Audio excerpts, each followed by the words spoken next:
Dunyoga dunyo kerak. Shuning uchun pul topish farz hisoblanadi. Majbur. Balog'at yoshiga yetib, maktabni bitirib oyoqqa turgan erkak pul topmasa gunoh yoziladi unga. Nimaga? Chunki bizga go'dayligimizda nima qilgan bo'lsa, otamiz, onamiz, shuni biz ziyodasini qaytarib qo'yishimiz kerak. Islom shu, din shu. Agar o'g'illar, farzandlar bo'lib turib, ota-ona pensiyani kutib yashab o'tirsa, agar o'sha o'g'il nogiron bo'lmasa, jinni bo'lmasa,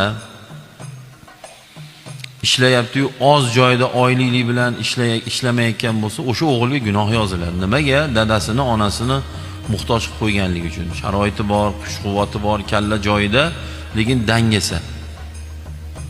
Shuning uchun Rasululloh alayhisalom dangasani Xudo yomon ko'radi deganlar.